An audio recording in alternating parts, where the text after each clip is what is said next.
Assalamualaikum warahmatullahi wabarakatuh. Jumpa lagi dengan saya anak-anak, Pak Aji. Oke, apa kabarnya semuanya? Semoga kita selalu dalam keadaan sehat walafiat. Amin. Oke, di pertemuan ketiga kali ini kita akan membahas tentang tipografi. Untuk indikatornya, pencapaiannya nanti diharapkan kita bisa menjelaskan sejarah tentang tipografi, dan selanjutnya kita dapat menjelaskan prinsip-prinsip tipografi. Oke, langsung saja. Sebelumnya, kalian sudah membaca tentang sejarah tipografi di materi di atas tadi. Oke, langsung saja. Saya akan menjelaskan sedikit tentang pengertian tipografi.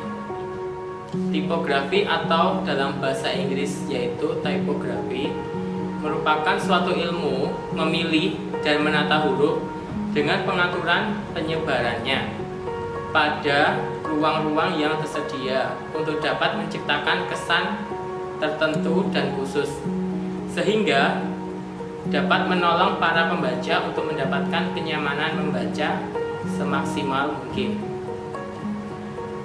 Peran daripada tipografi itu sendiri adalah untuk dapat mengkomunikasikan ide atau informasi dari halaman tersebut ke pengamat. Fungsi tipografi. Maraknya penggunaan tipografi karena penggunaannya mampu mengoptimalkan fungsi tipografi dengan keadaan yang baik. Simak fungsi tipografi yaitu sebagai berikut ini. Oke, yang pertama yaitu kemudahan dalam membaca. Kemudahan membaca adalah sebuah fungsi tipografi yang pertama. Hal ini sangat ditentukan pemilihan pada jenis font dan ukurannya. Pemilihan jenis font dan ukuran merupakan sebuah tujuan utama untuk memudahkan mata dalam membaca. Seperti contohnya, di samping ini ada beberapa jenis font yang setidaknya enak untuk digunakan dalam tipografi. Untuk fungsi yang kedua yaitu menarik perhatian. Fungsi tipografi selanjutnya adalah untuk dapat menarik perhatian pembaca. Komponen huruf yang telah tertata dengan sempurna harus juga didukung dengan warna yang menarik. Hal ini biasanya bertujuan untuk dapat menimbulkan kesan yang dalam oleh penikmatnya. Sebagai contoh, ada di sebelah kiri saya, yaitu contoh-contoh tipografi yang dapat menarik perhatian. Oke, langsung saja yang ketiga yaitu fungsinya dapat menciptakan keindahan. Fungsi tipografi yang ketiga ini adalah untuk menimbulkan sebuah kesan keindahan dalam huruf yang dirangkai dengan apik. Biasanya hal ini bertujuan untuk bisa menambah suasana yang indah untuk mendukung sebuah bisnis. Oke, di samping kiri saya ada contoh tipografi yang mendukung sebuah bisnis. Fungsi tipografi yang terakhir adalah mendulang rupiah. Penggunaan tipografi dalam dunia bisnis juga memanfaatkan fungsi tipografi yang memiliki nilai jual berdasarkan seni grafis yang tinggi. Selain itu, seni tata letak ini juga turut menyumbang dalam upaya untuk menarik konsumen dalam perbisnisan. Setelah dari fungsi-fungsi tipografi, kita berlanjut ke unsur-unsur tipografi. Unsur yang pertama yaitu ornamen dan bidang cetak. Ornamen dalam tipografi modern ini jarang digunakan. Umumnya, ornamen hanya digunakan sebagai bahan cetakan undangan, piagam, jasa, dan pekerjaan dekoratif. Bidang cetak ini dapat dilakukan dalam berbagai warna yang dicetak sebagai dasar. Bidang-bidang tersebut bisa diberi raster atau nada-nada yang mengandung suatu unsur negatif. Contohnya ada di sebelah kiri saya, ada contoh ornamen dan bidang cetak. Untuk yang kedua yaitu adalah kolom dan garis.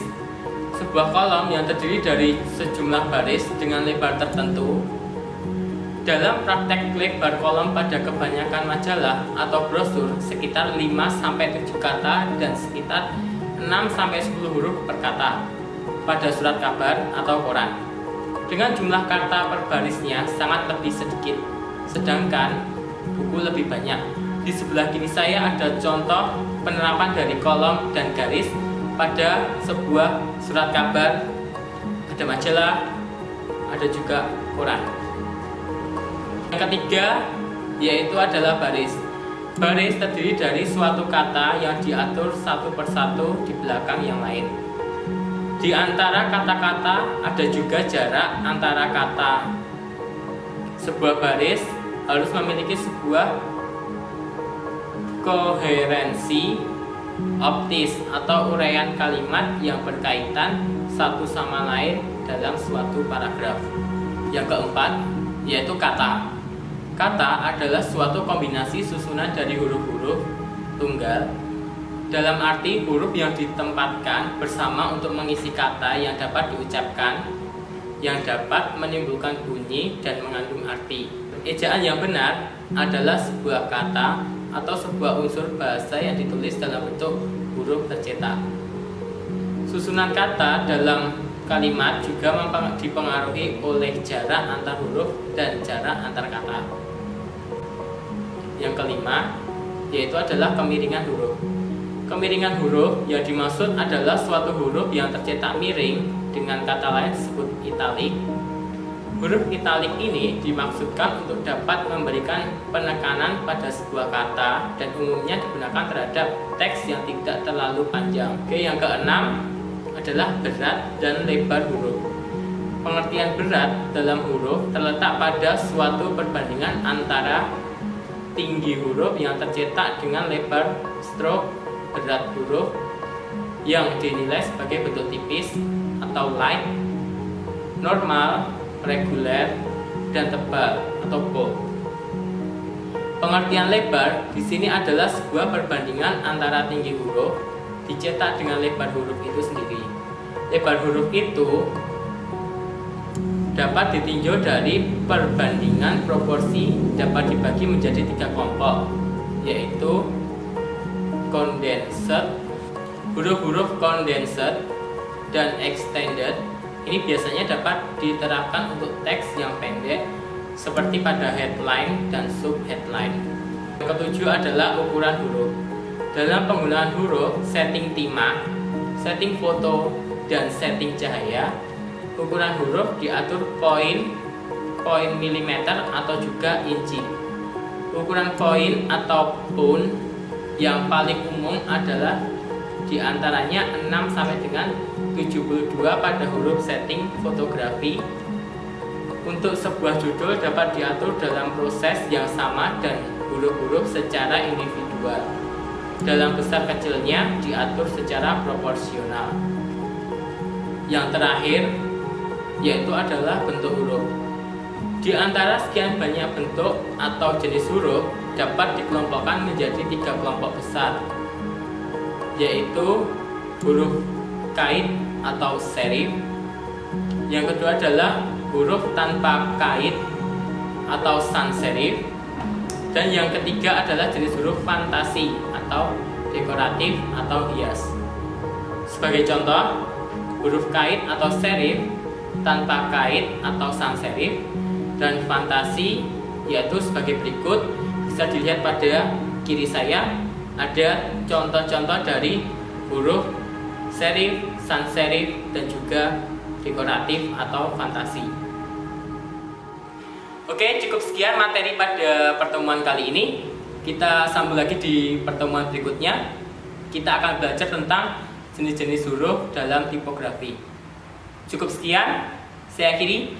Wassalamualaikum warahmatullahi wabarakatuh.